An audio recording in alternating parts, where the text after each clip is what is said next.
नमस्कार,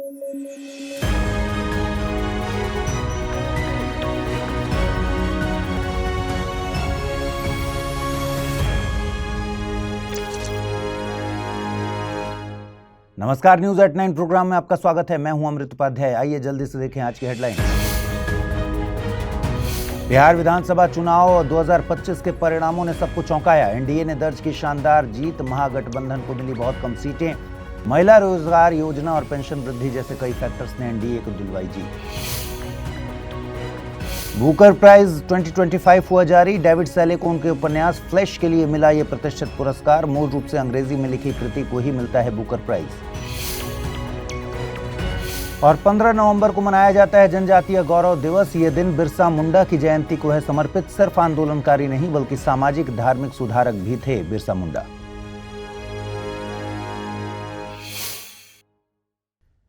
आइए शुरू करें। बिहार विधानसभा चुनाव 2025 के परिणाम घोषित हो चुके हैं। सबसे पहले बात करें राजनीतिक प्रदर्शन की, तो एनडीए ने शानदार और अप्रत्याशित जीत दर्ज की। बीजेपी को 89 सीटें, जदयू को 85 सीटें मिली हैं, जबकि महागठबंधन महज 35 सीटों पर सीमित रह गया।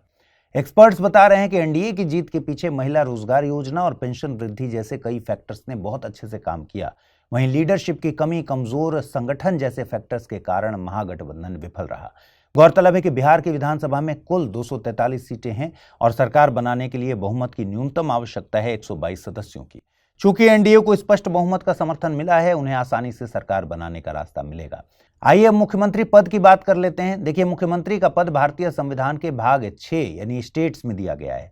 सबसे पहले मुख्यमंत्री की नियुक्ति की बात करें तो मुख्यमंत्री की नियुक्ति संविधान के अनुच्छेद 164(1) में वर्णित है।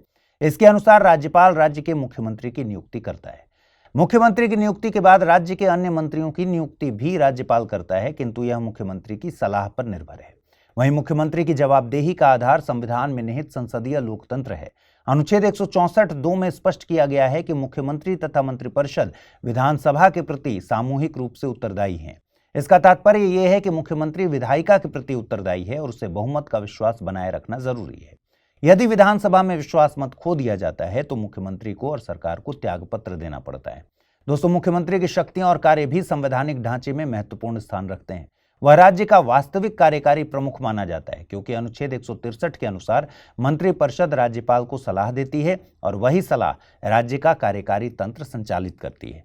मुख्यमंत्री मंत्रिपरिषद का नेता होता है, इसलिए वह राज्य की नीतियां, प्रशासनिक निर्णय और शासन की दिशा तय करने वाला मुख्य व्यक्ति है।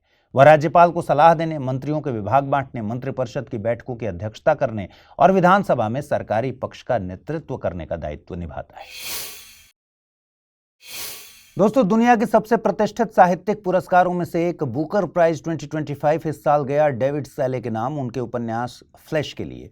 इस उपलब्धि के साथ वे पहले हंगेरियन ब्रिटिश लेखक बन गए हैं जिन्होंने अंग्रेजी साहित्य के सर्वोच्च सम्मान को अपने नाम किया।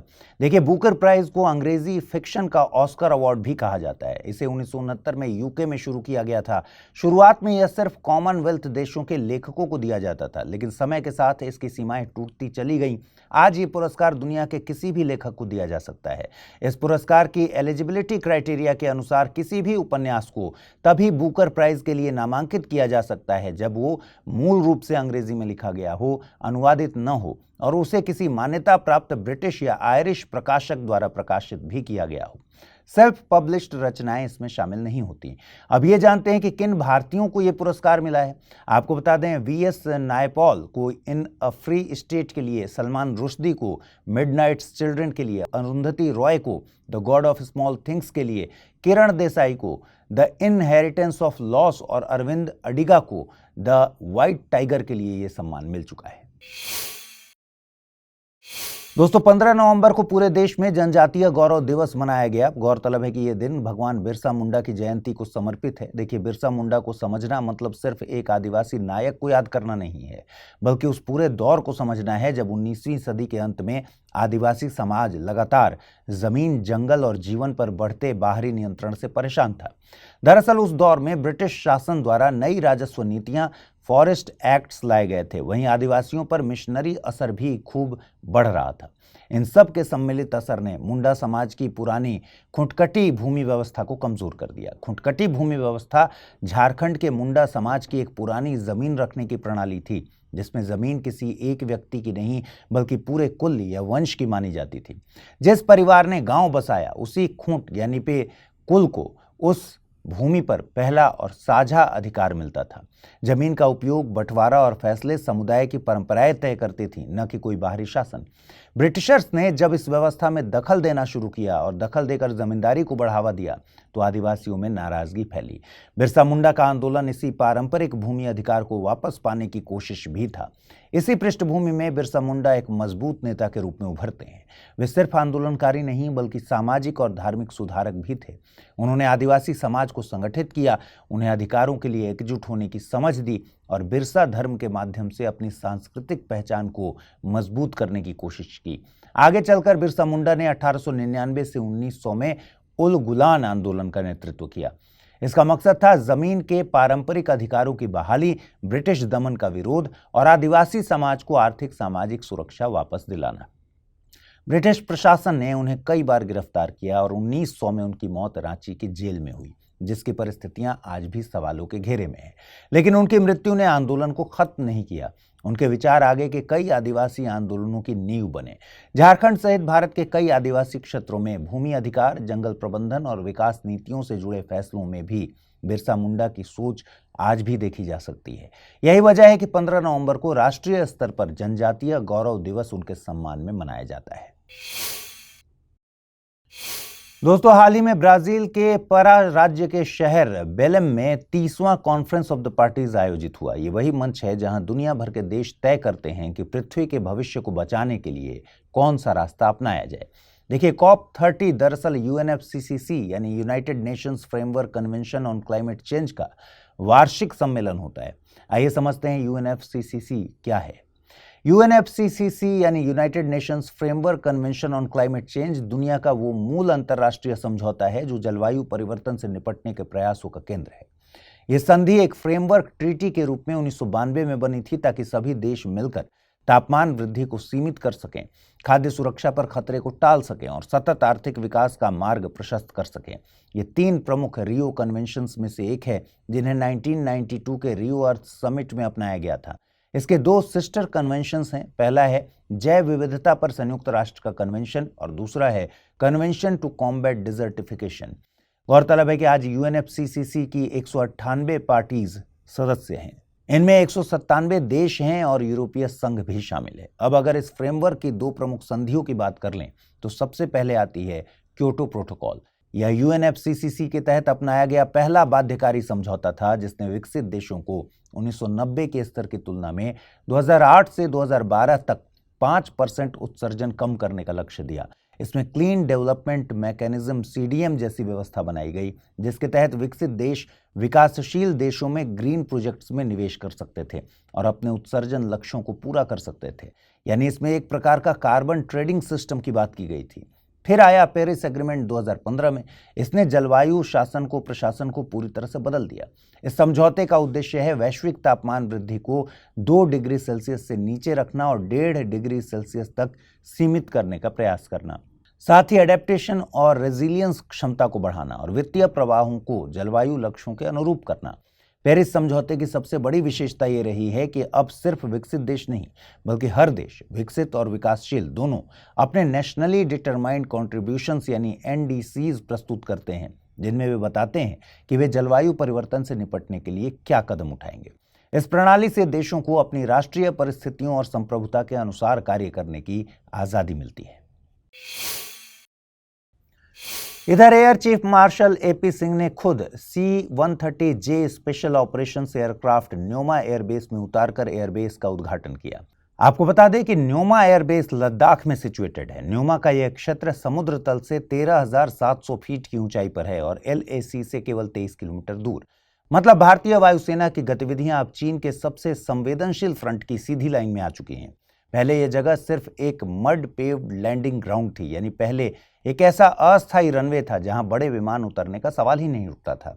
लेकिन अब 13,700 फीट की ऊंचाई पर तैयार ये नया एयरबेस भारत का सबसे ऊंचा परिचालन एयरफील्ड बन चुका है। खास बात यह है कि दुनिया में 5वां सबसे ऊंचा एयरबेस अब ये बन चुका है। 230 करोड़ रुपए की लागत से तैयार इस नए एयरफील्ड में 2.7 किलोमीटर का रिजिड रनवे, नया एटीसी कॉम्प्लेक्स, हैंगर, क्रैश बे और एयर ग्राउंड क्रू के रहने की सुविधाएं जोड़ दी गई हैं। सबसे महत्वपूर्ण बदलाव ये है कि अब यहां C-17 globe master 3, Sukhoi 30 MKI heavy helicopter और अनमैन्ड एयरक्राफ्ट सभी संचालित किए जा सकते हैं। यानी अब ये जगह सिर्फ सप्लाई बेस नहीं बल्कि फाइटर और हैवी ट्रांसपोर्ट ऑपरेशंस के लिए पूरी तरह से सक्षम है। देखिए, लद्दाख की सर्दियां जहां तापमान -20 डिग्री सेल्सियस तक गिर जाता है, वहां एक स्थायी और हाई ऑपरेशन एयरबेस चलाना आसान नहीं होता। इसी वजह से रखरखाव, ईंधन, मेंटेनेंस, क्रूज, पोर्ट की सभी सुविधाएं पहले से ही स्थापित कर दी गई हैं। कुल मिलाकर न्योमा एयरबेस का सक्रिय होना भारत की सीमा पर शक्ति संतुलन बदलने वाला फैसला है। अब ये दिखाता है कि भारत लद्दाख को सिर्फ एक संवेदनशील सीमा क्षेत्र के तौर पर नहीं बल्कि रणनीतिक वायु शक्ति केंद्र के रूप में भी विकसित कर रहा है। दोस्तों, बुद्ध के पवित्र अवशेषों से जुड़ी एक ऐतिहासिक घटना ने भारत भूटान संबंधों को एक बार फिर आध्यात्मिक भावनाओं से जोड़ दिया। हाल ही में पिपरहवा रिलिक्स का एक हिस्सा भूटान ले जाया गया है। भूटान की राजधानी थिम्पू के ताशिछो जोजोंग मठ में इन रिलिक्स को विधिवत स्थापित किया गया है। ये वही स्थान है जहां भूटान की सर्वोच्च आध्यात्मिक और राजनीतिक संस्थाएं स्थित हैं। पिपरहवा रिलिक्स का इतिहास अपने आप में रोमांचक है। पिपरहवा स्तूप उत्तर प्रदेश के सिद्धार्थ नगर जिले में है। यहीं पर 1898 में British engineer William Claxton Pepe ने खुदाई करके अवशेष खोजे थे। उसी वर्ष मिले इन अवशेषों में भगवान बुद्ध से संबंधित अस्थिखंड, क्रिस्टल कास्केट, स्वर्ण आभूषण, रत्न और पत्थर का एक सुंदर कोफर शामिल था। देखिए, कोफर का एक भारी, मजबूत और सुरक्षा वाला संदूक होता है। इसमें खजाना या फिर महत्वपूर्ण वस्तुएं रखी जाती हैं। वहीं कास्केट एक छोटा सजावटी डिब्बा होता है जिसमें अवशेष या कीमती छोटी वस्तुएं रखी जाती हैं। खास बात यह थी कि एक ब्राह्मी लेखन वाले कास्केट पर शाक्य कुल का संदर्भ मिला था, जिससे ये साफ हुआ कि 3री शताब्दी ईसा पूर्व में ये अवशेष बुद्ध के अपने अनुयायियों द्वारा श्रद्धापूर्वक स्थापित किए गए थे। औपनिवेशिक शासन के दौरान 1878 में ट्रेजर ट्रोव एक्ट लाया गया। इसके तहत ब्रिटिश क्राउन ने इस खोज को अपने अधिकार में ले लिया, लेकिन अस्थियों का एक भाग सियाम के राजा चुलालोंकोर्न को भेंट कर दिया गया।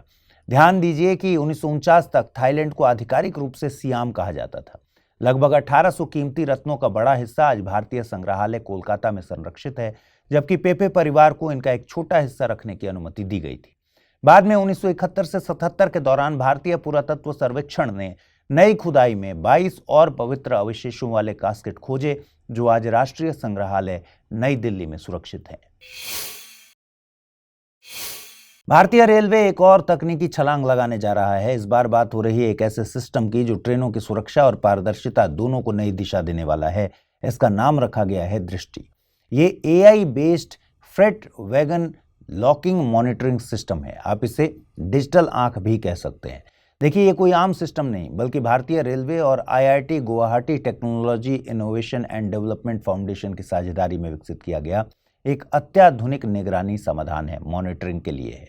अब जरा सोचिए, देश भर में रोज हजारों मालगाड़ियां दौड़ती हैं। हर एक में दर्जनों वैगन होते हैं जिनके दरवाजे अक्सर मैनुअली लॉक किए जाते हैं। लेकिन अगर कोई दरवाजा ठीक से बंद ना हो या रास्ते में कोई छेड़छाड़ हो तो न केवल करोड़ों का माल खतरे में पड़ेगा बल्कि रेलवे की सुरक्षा प्रणाली पर भी सवाल उठते हैं। इन्हीं खामियों को पकड़ने के लिए दृष्टि तैयार किया गया है। यह सिस्टम AI पावर्ड कैमरा और सेंसर से लैस है जो चलते हुए वैगन्स के दरवाजों की निगरानी कर सकता है। यह देखता है कि दरवाजा पूरी तरह से बंद है या नहीं, लॉकिंग सिस्टम में कोई गड़बड़ी है या नहीं, और अगर कोई छेड़छाड़ के संकेत मिले तो रियल टाइम अलर्ट अपने आप जनरेट हो जाता है। यानी अब रेलवे के कर्मचारियों को हर वैगन की मैनुअल जांच नहीं करनी पड़ेगी। इसका कोर इंजन कंप्यूटर विजन और मशीन लर्निंग पर आधारित है, जो कैमरे से मिले विजुअल डेटा को सेकंड्स में विश्लेषित करता है, एनालाइज करता है। इससे न केवल फ्रंट सिक्योरिटी बढ़ेगी बल्कि सीलिंग इंटीग्रिटी यानी माल की सील और लॉक की विश्वसनीयता भी बनी रहेगी। अभी यह system north east frontier railway NFR के साथ ट्रायल फेज में है। अगर ये सफल रहा तो आने वाले समय में इसे देश भर के फ्रेट कॉरिडोर में लागू किया जाएगा। रेलवे के इस नए AI निगरानी तंत्र से उम्मीद की जा रही है कि यह न केवल सुरक्षा को मजबूत करेगा बल्कि मानव निर्भर निरीक्षण प्रणाली को भी डिजिटल युग की दिशा में ले जाएगा। दोस्तों, पाकिस्तान की राजनीति में एक ऐसा मोड़ आ चुका है जिसने पूरे सत्ता संतुलन को हिलाकर रख दिया है। 13 नवंबर को राष्ट्रपति आसिफ अली जरदारी ने रातों रात 27वें संविधान संशोधन पर हस्ताक्षर किए और इसी के साथ ये विवादित बिल पाकिस्तान के संविधान का हिस्सा बन गया। दिलचस्प बात यह है कि इतना बड़ा बदलाव जो देश की न्यायपालिका, सेना और सिविल सत्ता तीनों की शक्ति संरचना को बदल रहा है, उसे महज एक हफ्ते से भी कम समय में मंजूरी दे दी गई। विपक्ष, खासकर इमरान खान की पीटीआई, इसे सत्ता केंद्रित करने का सबसे खतरनाक कदम बता रही है। आइए समझते हैं इस संशोधन से बदला क्या है और इसकी हलचल इतनी बड़ी क्यों है। इस संशोधन का सबसे बड़ा असर सेना प्रमुख आसिम मुनीर की शक्ति पर पड़ा है। वे अब सिर्फ आर्मी चीफ नहीं बल्कि चीफ ऑफ डिफेंस फोर्सेस बन गए हैं, यानी नौसेना और वायुसेना भी सीधे उनके कमान में आ गई है। भविष्य में हर सेना प्रमुख इस दोहरे पद का अधिकार रखेगा। यही नहीं, एक नया पद बनाया गया है, commander of the national strategic command. ये वही पद है जो पाकिस्तान के परमाणु हथियारों और अन्य रणनीतिक संपत्तियों को संभालेगा। नियुक्ति प्रधानमंत्री करेंगे, लेकिन नाम सुझाएगा आर्मी चीफ और उम्मीदवार सेना से ही होगा। हालांकि सबसे विवादास्पद बदलाव है 5 स्टार ऑफिसर्स को आजीवन कानूनी प्रतिरक्षा। पाकिस्तान के इतिहास में सिर्फ 2 ही 5 स्टार अधिकारी हुए, अयूब खान और अब आसिम मुनीर। इन अधिकारियों पर पूरी जिंदगी कोई मुकदमा नहीं चलाया जा सकता। वे उम्र भर यूनिफॉर्म और अधिकार दोनों रखेंगे और उन्हें हटाया भी तभी जा सकता है जब संसद में 2/3 बहुमत जुटाया जाए। इसका सीधा मतलब है कि आसिम मुनीर पाकिस्तान के किसी भी कानून से अब ऊपर खड़े हो चुके हैं। तुलना करें तो राष्ट्रपति तक की इम्यूनिटी पद छोड़ने के बाद खत्म हो जाती है, पर आसिम मुनीर की नहीं होगी। दूसरी तरफ इस संशोधन का दूसरा बड़ा असर पड़ा है तो पाकिस्तान की न्यायपालिका पर पड़ा है। दरअसल अब बनाया जा रहा है फेडरल कॉन्स्टिट्यूशनल कोर्ट FCC, और ये एक ऐसी अदालत होगी जो सुप्रीम कोर्ट से भी ऊपर खड़ी होगी और इसका काम होगा संवैधानिक व्याख्या करना, मौलिक अधिकारों के उल्लंघन से जुड़े संवैधानिक याचिकाओं की सुनवाई करना और सरकारों के बीच विवादों का निपटारा करना। और सबसे महत्वपूर्ण बात, इसके फैसले सभी अदालतों पर बाध्यकारी होंगे, यानी सुप्रीम कोर्ट अब सिर्फ क्रिमिनल और सिविल मामलों की अंतिम अपील अदालत बनकर रह जाएगी। यानी FCC सुप्रीम कोर्ट से वो सभी अधिकार ले लेगी जो अब तक उसे अंतिम चेक एंड बैलेंस की ताकत देते थे, चाहे वो राष्ट्रपति की सलाह हो, संवैधानिक अपील हो या मूल अधिकारों पर फैसले। इसके अलावा हाईकोर्ट जजों के ट्रांसफर में उनकी सहमति की जरूरत भी खत्म कर दी गई है। अगर कोई जज विरोध करे तो उसे रिटायर होने को कहा जाएगा। अब सवाल है कि क्या पाकिस्तान में शक्ति संतुलन खत्म हो रहा है? देखिए, सालों से पाकिस्तान में सत्ता का खेल सेना बनाम सिविल सरकार के बीच चलता रहा है। कभी तख्ता पलट, कभी राजनीतिक दखल, कभी अदालतें सेना के फैसलों को पलट देती थी। लेकिन इस बार सेना और सरकार एक ही दिशा में चलते दिख रहे हैं और एक पूरे संविधान को उनके सामने झुकते हुए देखा जा रहा है। कई विश्लेषक कह रहे हैं कि पाकिस्तान में लोकतांत्रिक संस्थाओं की रही सही ताकत भी खत्म हो रही है। अदालतें, राजनीतिक दल, यहां तक कि राष्ट्रपति पद, सब अब सैन्य शक्ति के अंदर आएंगे। भारत की ऊर्जा यात्रा अब एक नए अध्याय में प्रवेश कर चुकी है। दरअसल केंद्रीय ऊर्जा मंत्री ने नोएडा स्थित NTPC के नेत्र केंद्र में देश की पहली megawatt over scale vanadium redox वाली फ्लो बैटरी प्रणाली का शुभारंभ किया। यह कदम नवीकरणीय ऊर्जा के भंडारण में भारत की आत्मनिर्भरता की दिशा में ऐतिहासिक मील का पत्थर माना जा रहा है। सवाल उठता है, आखिर ये वेनेडियम क्या है और इसकी इतनी चर्चा क्यों है? दरअसल वेनेडियम एक रासायनिक तत्व है जिसका सिंबल V और एटॉमिक नंबर है 23। यह दिखने में सिल्वर ग्रे रंग का डक्टाइल और मैलेबल मेटल है, यानी इसे मोड़ा, खींचा या आकार दिया जा सकता है। इसकी सबसे बड़ी खासियत यह है कि ये एक कई सारे एसिड और अल्कली के प्रति बेहद रेजिस्टेंट है, यानी प्रतिरोधी होता है, जिससे इसका जीवन काल और टिकाऊपन दोनों बढ़ते हैं। वेनेडियम पृथ्वी की सतह पर भी काफी मात्रा में पाया जाता है और ये अकेला नहीं बल्कि कोयला, पेट्रोलियम और लगभग 60 से ज्यादा खनिजों में मिश्रित रूप में मौजूद होता है। इनमें वेनेडिनाइट, कार्नोटाइट, रास्कोइलाइट और पेट्रोनाइट जैसे खनिज प्रमुख हैं। संसाधनों की बात करें तो दक्षिण अफ्रीका और रूस इसके सबसे बड़े भंडार रखते हैं, जबकि उत्पादन के मामले में चीन, रूस और दक्षिण अफ्रीका विश्व में अग्रणी हैं। अब आते हैं इसके उपयोग पर। देखिए, वेनेडियम स्टील और अन्य धातुओं के अलॉय में इस्तेमाल होता है, जिससे उन धातुओं की मजबूती और टिकाऊपन बढ़ जाए, कई गुना बढ़ जाए। पर असली गेम चेंजर यूज है वेनेडियम फ्लो बैटरी में। इस तकनीक में वेनेडियम आयन 2 अलग अलग ऑक्सीकरण अवस्थाओं में ऊर्जा को स्टोर और रिलीज करते हैं, यानी ये रिचार्जेबल हैं और लंबे समय तक चलने वाली एनर्जी स्टोरेज प्रणाली प्रदान करती हैं। तुलना करें तो यह बैटरी पारंपरिक लिथियम आयन बैटरियों की तुलना में ज्यादा सुरक्षित है, स्थिर है, पर्यावरण के अनुकूल मानी जाती है क्योंकि इसमें आग लगने या थर्मल रनअवे का जोखिम नहीं होता। इससे सोलर और विंड एनर्जी जैसी अनियमित नवीकरणीय ऊर्जा को स्टेबल सप्लाई में बदलने में बड़ी मदद मिलेगी। इसके अलावा वेनेडियम कंपाउंड्स का इस्तेमाल सल्फ्यूरिक एसिड उत्पादन जैसे औद्योगिक केमिकल रिएक्शंस में कैटलिस्ट के रूप में किया जाता है। वहीं न्यूक्लियर रिएक्टर्स में इसे स्ट्रक्चरल मटेरियल और न्यूट्रॉन मॉडरेटर के रूप में यूज किया जाता है। इतना ही नहीं, मेडिकल क्षेत्र में भी वेनेडियम के कंपाउंड्स को डायबिटीज, हार्ट डिजीज और हाई कोलेस्ट्रॉल जैसी बीमारियों के इलाज में उपयोगी पाया गया है। कुल मिलाकर भारत में शुरू हुआ ये नया VRFB प्रोजेक्ट अब न केवल ऊर्जा भंडारण को नई दिशा देगा, बल्कि साबित करेगा कि सस्टेनेबल एनर्जी के क्षेत्र में भारत टेक्नोलॉजी इंपोर्टर नहीं बल्कि इनोवेशन लीडर बन सकता है। दुनिया भर में जब जलवायु परिवर्तन की चुनौती चरम पर है, तब COP30 के दौरान एक महत्वपूर्ण घोषणा ने क्लाइमेट फाइनेंस की दिशा में नई उम्मीदें जगा दी। दरअसल जर्मनी और स्पेन ने मिलकर $100 मिलियन की प्रतिबद्धता जताई है। ये प्रतिबद्धता जताई है क्लाइमेट इन्वेस्टमेंट फंड के नए कार्यक्रम अराइज के लिए। अराइज का फुल फॉर्म है accelerating resilience investments and innovations for sustainable economies. इस पहल का मकसद है उन देशों में जलवायु अनुकूल अर्थव्यवस्था का निर्माण करना जो अब तक इस परिवर्तन की लागत उठाने में संघर्ष कर रहे हैं। अब समझते हैं कि क्लाइमेट इन्वेस्टमेंट फंड CIF है क्या और इसका इतना महत्व क्यों है। देखिए, ये फंड 2008 में लॉन्च किया गया था और आज दुनिया के 70 से अधिक निम्न और मध्यम आय वाले देशों में जलवायु कार्रवाई को गति दे रहा है। इसका उद्देश्य केवल क्लाइमेट एडेप्टेशन तक सीमित नहीं है, बल्कि क्लाइमेट ट्रांसफॉर्मेशन को आर्थिक विकास के केंद्र में लाना है। CIF की खासियत यह है कि यह अत्यंत रियायती वित्तीय सहायता प्रदान करता है, जिससे विकासशील देशों में स्वच्छ तकनीक, ऊर्जा पहुंच, क्लाइमेट रेजिलियंस और नेचर बेस्ड सॉल्यूशंस जैसे क्षेत्रों में बड़े पैमाने पर बदलाव संभव हो सके। इस फंड के दो प्रमुख हिस्से हैं। पहला है क्लीन टेक्नोलॉजी फंड CTF और दूसरा है स्ट्रेटेजिक क्लाइमेट फंड SCF। इनमें से CTF मुख्य रूप से स्वच्छ तकनीक के वित्त पोषण पर ध्यान देता है, जबकि SCF जलवायु अनुकूल विकास और नीति सुधारों को प्रोत्साहित करता है।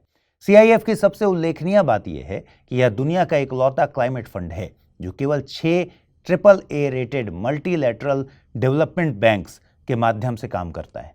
इनमें शामिल हैं एशियन डेवलपमेंट बैंक यानी ADB, अफ्रीकन डेवलपमेंट बैंक यानी AFDB, European bank for reconstruction and development EBRD, Islamic development bank ISDB, international finance corporation IFC और वर्ल्ड बैंक। ये सहयोग CIF को न केवल विश्वसनीय बनाता है बल्कि फंड की गवर्नेंस को पारदर्शी और वैश्विक बनाता है। दिलचस्प बात यह है कि 2024 में CIF पहला ऐसा मल्टीलैटरल क्लाइमेट फंड बन गया जिसने पूंजी बाजारों में बॉन्ड्स लिस्ट किए। इसे CIF capital markets mechanism CCMM कहा जाता है। इस कदम से जलवायु फंडिंग को निजी क्षेत्र से जोड़ने का रास्ता खुल गया, यानी अब क्लाइमेट इन्वेस्टमेंट सिर्फ सरकारी या संस्थागत जिम्मेदारी नहीं बल्कि वैश्विक आर्थिक पारिस्थितिकी का हिस्सा बन चुका है। दोस्तों, चीन ने अपनी नौसैनिक क्षमता में बड़ी छलांग लगा दी है। दरअसल चीन ने हाल ही में अपना सबसे उन्नत एयरक्राफ्ट कैरियर फ्यूजियन को औपचारिक रूप से पीपल्स लिबरेशन आर्मी नेवी में शामिल कर लिया। लंबे सी ट्रायल्स के बाद इसकी एंट्री ने इंडो पैसिफिक क्षेत्र में पावर बैलेंस को लेकर नई चर्चाएं छेड़ दी हैं। फ्यूजियन के शामिल होने से चीन अब दुनिया के सबसे ज्यादा एयरक्राफ्ट कैरियर फ्लीट के मामले में दूसरे नंबर पर आ गया है। चीन के पास अब कुल 3 एयरक्राफ्ट कैरियर हो गए। हालांकि अमेरिका 11 कैरियर्स के साथ सबसे आगे है। सबसे खास बात यह है कि फ्यूजियन चीन का पहला पूरी तरह से घरेलू डिजाइन किया गया कैरियर है। इससे पहले लियानिंग और शैंडोंग खरीदे या दूसरे मॉडल्स पर आधारित थे, लेकिन फ्यूजियन चीन की स्वतंत्र तकनीकी क्षमता का प्रतीक बनकर उभरा है। इसमें कई खासियतें हैं। मिसाल के तौर पर यह दुनिया का केवल दूसरा कैरियर है जिसमें इलेक्ट्रोमैग्नेटिक कैटापल्ट प्रणाली लगी है। पहले स्थान पर है अमेरिका का USS गेराल्ड R. फोर्ड। इस टेक्नोलॉजी से फाइटर जेट्स की ऑपरेशनल रेडीनेस बेहतर होती है। हालांकि एक बड़ा अंतर यह है कि चीन अपने कैरियर्स को अब भी कन्वेंशनल पावर पर चला रहा है, यानी फ्यूजन परमाणु संचालित नहीं है। इससे इसकी ऑपरेशनल एंड्योरेंस सीमित रहती है, यानी यह 8000 से 10,000 नॉटिकल माइल्स के बीच ऑपरेट कर सकता है। दोस्तों, अब समझते हैं इंडो पैसिफिक की राजनीति और समुद्री सुरक्षा पर इसका क्या असर पड़ सकता है। देखिए, अमेरिका, चीन और भारत के बीच एयरक्राफ्ट कैरियर क्षमता आज इंडो पैसिफिक रणनीति का सबसे अहम हिस्सा बन चुकी है और तीनों देशों का फोकस सिर्फ जहाजों की संख्या बढ़ाने पर नहीं है बल्कि उनकी तकनीक, रेंज और युद्धक क्षमता को ऊपर ले जाने पर है। संयुक्त राज्य अमेरिका अब भी दुनिया की सबसे शक्तिशाली कैरियर फ्लीट रखता है। उसके 11 सुपर कैरियर्स न्यूक्लियर पावर्ड हैं, बड़ी संख्या में फाइटर जेट्स उठा सकते हैं और लंबे समय तक समुद्र में ऑपरेट कर सकते हैं। चीन तेजी से इस गैप को कम करने में जुटा है। लियानिंग और शैंडोंग के बाद फ्यूजियन का आना यह दिखाता है कि बीजिंग अब कैरियर बेस्ड पावर प्रोजेक्शन को इंडो पैसिफिक में आगे ले जाना चाहता है। हालांकि उसके कैरियर्स अभी न्यूक्लियर पावर्ड नहीं हैं और उनकी एयरक्राफ्ट हैंडलिंग क्षमता अमेरिकी जहाज़ों से बहुत कम है। भारत की स्थिति अलग तरह से रणनीतिक है। आईएनएस विक्रमादित्य और स्वदेशी आईएनएस विक्रांत के साथ भारत अपने क्षेत्रीय सुरक्षा हितों को सुरक्षित करने की दिशा में मजबूत ब्लू वाटर नेवी की तरफ बढ़ रहा है और भविष्य में आईएनएस विशाल जैसे बड़े और तकनीकी रूप से उन्नत कैरियर की संभावना इसे इंडो पैसिफिक में संतुलन स्थापित करने वाली शक्ति बनाती है। कुल मिलाकर अमेरिकी क्षमता में सबसे आगे हैं, चीन गति में सबसे आक्रामक है और भारत क्षेत्रीय स्थिरता के लिए सबसे रणनीतिक रूप से संतुलित खिलाड़ी बनकर उभर रहा है। हाल में डोनाल्ड ट्रंप ने आरोप लगाया कि नाइजीरिया में ईसाइयों की मास किलिंग हो रही है और वहां की सरकार उन्हें बचाने में असफल है। उन्होंने ये भी चेतावनी दी कि अमेरिका नाइजीरिया की आर्थिक मदद काट सकता है और कड़ा कदम उठा सकता है। इस बयान ने नाइजीरिया में काफी प्रतिक्रियाएं पैदा की, क्योंकि सरकार का मानना है कि यह हिंसा धार्मिक उत्पीड़न नहीं बल्कि एक बहुआयामी सुरक्षा संकट है। इसमें मुसलमान और ईसाई दोनों प्रभावित होते हैं। दरअसल ट्रंप के बयान उन रिपोर्ट्स पर आधारित हैं जिन्हें अमेरिकी समूह अक्सर बढ़ा चढ़ाकर पेश करते हैं। नाइजीरिया के प्लेटू, बेन्यू और कड़ुमा राज्यों में हिंसा होती है, लेकिन वहां के संघर्ष सिर्फ धर्म पर आधारित नहीं है। इनमें आतंकवाद, जमीन विवाद, चरवाहों और किसानों के झगड़े और जातीय प्रतिस्पर्धा सब जुड़े हैं। हालांकि नाइजीरिया ने साफ कहा कि सरकार किसी धार्मिक उत्पीड़न को बढ़ावा नहीं देती और संविधान सभी नागरिकों को समान धार्मिक अधिकार देता है। सरकार ने यह भी चेतावनी दी कि अमेरिका की मदद तभी स्वीकार होगी जब वो नाइजीरिया की संप्रभुता का सम्मान करे। कई विशेषज्ञों ने ट्रंप की भाषा को आक्रामक और भ्रामक बताया। आइए समझते हैं असल में नाइजीरिया में हो क्या रहा है। देखिए, उत्तर और मध्य नाइजीरिया में असुरक्षा के 3 बड़े कारण हैं। पहला, आतंकी समूहों जैसे बोको हराम और स्वैप की हिंसा। दूसरा, किसान चरवाहा संघर्ष जो भूमि और पानी को लेकर बढ़ा है। और तीसरा, संगठित अपराध, अपहरण और फिरौती। जलवायु परिवर्तन, गरीबी और कमजोर प्रशासन ने इन समस्याओं को और बढ़ा दिया। यह संघर्ष किसी ईसाई बनाम मुस्लिम युद्ध जैसा नहीं, बल्कि राज्य की क्षमता कमजोर होने का परिणाम है। अब सवाल यह है कि अगर विवाद बढ़ा तो क्या खतरा हो सकता है। देखिए, अमेरिका नाइजीरिया को स्वास्थ्य, विकास और सुरक्षा क्षेत्र में बड़ी आर्थिक मदद देता है। किसी भी तरह का तनाव व्यापार, सुरक्षा सहयोग और आर्थिक परियोजनाओं को प्रभावित तो करेगा। हालांकि अब नाइजीरिया चीन, भारत और यूरोपीय देशों से भी गहरे संबंध बना चुका है, इसलिए अमेरिका का प्रभाव पहले जैसा नहीं होगा। अब कृषि जगत से एक अहम खबर लेते हैं। दरअसल केंद्रीय कृषि मंत्री ने हाल ही में घोषणा की है कि plant variety and farmers rights protection act 2001 में संशोधन किया जाएगा और ये कदम आने वाले समय में किसानों, वैज्ञानिकों और ब्रीडर्स तीनों के हितों के बीच एक संतुलन बनाने की दिशा में बड़ा बदलाव ला सकता है। इस अधिनियम के तहत एक वैधानिक निकाय, पौध किस्म और कृषक अधिकार संरक्षण प्राधिकरण की स्थापना की गई है। अब जरा समझते हैं कि ये PPV एंड FRA क्या है। इस अथॉरिटी की स्थापना 11 नवंबर 2005 को हुई थी और यह एक वैधानिक संस्था है। यह कृषि और किसान कल्याण मंत्रालय के अंतर्गत काम करती है। इसका मुख्यालय है नई दिल्ली में। उद्देश्य है पौधों की किस्मों की सुरक्षा करना और किसानों के पारंपरिक अधिकारों को कानूनी मान्यता देना। इस अथॉरिटी की सबसे बड़ी भूमिका है प्लांट ब्रीडर्स को उनके इनोवेशन पर बौद्धिक संपदा अधिकार प्रदान करना, ताकि नई पौध किस्मों के विकास को प्रोत्साहन मिले। साथ ही यह उन किसानों और समुदायों को सम्मानित और पुरस्कृत करती है जो पारंपरिक बीजों और जैव विविधता को बचाने में योगदान देते हैं। लेकिन सबसे दिलचस्प बात, यह अथॉरिटी किसानों के पारंपरिक बीज अधिकारों की भी रक्षा करती है। यानी किसान को यह हक है कि वह रजिस्टर्ड वैरायटी का बीज बचा सके, उसे दोबारा बो सके, आदान प्रदान कर सके और यहां तक कि बेच सके। इस प्रावधान को किसान अधिकारों के मूल स्तंभ के रूप में देखा जाता है, क्योंकि यह किसानों को पूरी तरह से सशक्त और आत्मनिर्भर बनाता है। साथ ही यह अथॉरिटी राष्ट्रीय पौध किस्म रजिस्टर को बनाए रखता है और जर्म प्लाज्म यानी पौधों के आनुवंशिक संसाधनों का संरक्षण सुनिश्चित करता है। यही रजिस्टर ये रिकॉर्ड रखता है कि कौन सी पौध किस्म किस ब्रीडर या किसान समूह की है। अब जब सरकार इस कानून में संशोधन की तैयारी कर रही है तो माना जा रहा है कि इसका उद्देश्य होगा ब्रीडर्स की इनोवेशन क्षमता को और बढ़ावा देना, साथ ही किसानों के पारंपरिक अधिकारों को और मजबूत बनाना। चलिए आप देखते हैं आज के बुलेटिन पर आधारित सवाल। पहला सवाल है, बुकर प्राइज के संदर्भ में निम्नलिखित में से कौन सा कथन सही है? यह पुरस्कार केवल कॉमनवेल्थ देशों के अंग्रेजी भाषी लेखकों को दिया जाता है। सेल्फ पब्लिश्ड उपन्यास भी बुकर प्राइज के लिए मान्य होते हैं। किसी भी उपन्यास को तभी बुकर प्राइज के लिए नामांकित किया जा सकता है जब वह मूल रूप से अंग्रेजी में लिखा गया हो और ब्रिटिश या आयरिश प्रकाशक द्वारा प्रकाशित हो। यह पुरस्कार केवल अनुवादित रचनाओं को दिया जाता है। अगला प्रश्न है, निम्नलिखित कथनों पर विचार कीजिए जो बिरसा मुंडा और उलगुलान आंदोलन से संबंधित हैं।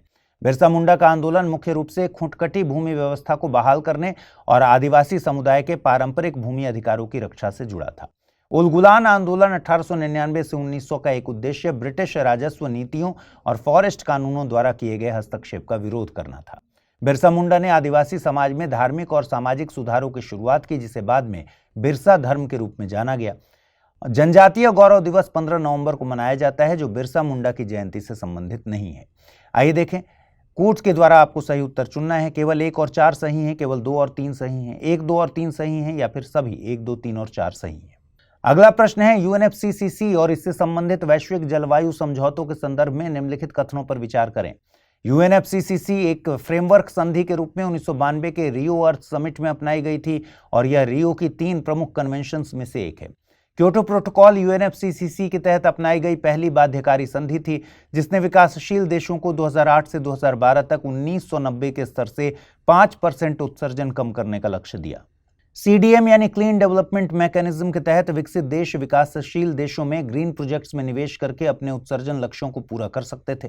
पेरिस एग्रीमेंट 2015 के तहत केवल विकसित देशों को नेशनली डिटरमाइंड कंट्रीब्यूशन एनडीसीज प्रस्तुत करना होता है। सही उत्तर चुनना है। केवल 1 और 3 सही हैं, केवल 2 और 4 सही हैं, केवल 1, 2 और 3 सही हैं, या फिर केवल 1 और 4 सही हैं। अगला प्रश्न है, न्योमा एयरबेस के संदर्भ में निम्नलिखित कथनों पर विचार करें। न्योमा एयरबेस 13,000 फीट से अधिक की ऊंचाई पर स्थित है। यह एयरबेस भारत का सबसे ऊंचाई पर स्थित परिचालन एयरफील्ड है। यहां केवल हल्के ट्रांसपोर्ट एयरक्राफ्ट ही उतारे जा सकते हैं। कौन सा या से सही है या है? केवल 1 और 2, केवल 2 और 3, या फिर 1, 2 और 3। अगला प्रश्न, पिपरहवा रिलिक्स के संदर्भ में निम्नलिखित में से कौन सा कथन सही है? पिपरहवा रिलिक्स पहली बार 1871 में खोजे गए थे। ब्रिटिश शासन ने इन्हें ट्रेजर ट्रोव एक्ट 1878 के तहत अपने अधिकार में लिया। बुद्ध के अवशेषों का एक भाग नेपाल के राजा पृथ्वी नारायण शाह को दिया गया था। पेपे परिवार को किसी भी अवशेष को रखने की अनुमति नहीं दी गई थी। अगला प्रश्न है, भारतीय रेलवे के दृष्टि सिस्टम के संदर्भ में सही कथन कौन सा है? दृष्टि एक जीपीएस आधारित लोकोमोटिव ट्रैकिंग सिस्टम है। दृष्टि एक एआई आधारित freight wagon locking monitoring system है। दृष्टि केवल स्टेशन पर खड़ी ट्रेनों की मैनुअल जांच करता है। दृष्टि भारतीय रेलवे ने अकेले विकसित किया, किसी संस्था की भागीदारी नहीं है। अगला प्रश्न है, वैनेडियम रेडॉक्स फ्लो बैटरी वीआरएफबी के संदर्भ में निम्नलिखित कथनों पर विचार करें। वीआरएफबी में ऊर्जा को वैनेडियम आयन की विभिन्न ऑक्सीकरण अवस्थाओं के माध्यम से संग्रहित किया जाता है। वीआरएफबी में थर्मल रनअवे का जोखिम लिथियम आयन बैटरियों की तुलना में अधिक है। वीआरएफबी का मुख्य लाभ है इसका इलेक्ट्रोलाइट समय के साथ क्षय होता है और बार बार बदलना पड़ता है। वीआरएफबी बड़े पैमाने पर ग्रिड स्तरीय ऊर्जा भंडारण के लिए उपयुक्त मानी जाती है। कूट का प्रयोग कर सही उत्तर देना है। केवल 1 और 4, केवल 2 और 3, 1, 2 और 4, या फिर 1, 2, 3 और 4। अगला प्रश्न है, सीआईएफ क्लाइमेट इन्वेस्टमेंट फंड के संदर्भ में निम्नलिखित कथनों पर विचार करें। सीआईएफ केवल क्लाइमेट एडॉप्टेशन प्रोजेक्ट्स को फंड करता है और स्वच्छ तकनीक इसमें शामिल नहीं है। सीआईएफ दुनिया का एकमात्र जलवायु फंड है जो AAA रेटेड बहुपक्षीय विकास बैंकों के माध्यम से संचालित होता है। सीआईएफ का क्लीन टेक्नोलॉजी फंड मुख्य रूप से लो कार्बन तकनीकों के वित्त पोषण पर केंद्रित है। 2024 में सीआईएफ पहला मल्टीलैटरल क्लाइमेट फंड बना जिसने अंतर्राष्ट्रीय पूंजी बाजारों में बॉन्ड्स लिस्ट किए। कूट का प्रयोग कर सही उत्तर देना है। केवल 2 और 3, केवल 1, 2 और 4, केवल 2, 3 और 4, या फिर 1, 2, 3 और 4। तो दोस्तों, आज इस बुलेटिन में इतना ही। अगले शनिवार रात 9 बजे मुलाकात होगी। ख्याल रखिए अपना, ठीक से पढ़ाई कीजिए। जो सवाल मैंने पूछे हैं उनके जवाब कमेंट सेक्शन में दीजिए। पिछले हफ्ते जो सवाल पूछे थे मैंने, वो आपके साथ में आंसर के साथ छोड़ जाऊंगा। और अगर आप इसकी पीडीएफ चाहते हैं तो अमृत उपाध्याय 007 टेलीग्राम चैनल है जिस पर इसकी पीडीएफ मिलती है। ख्याल रखिए, ठीक से पढ़ाई कीजिए। नमस्कार।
है।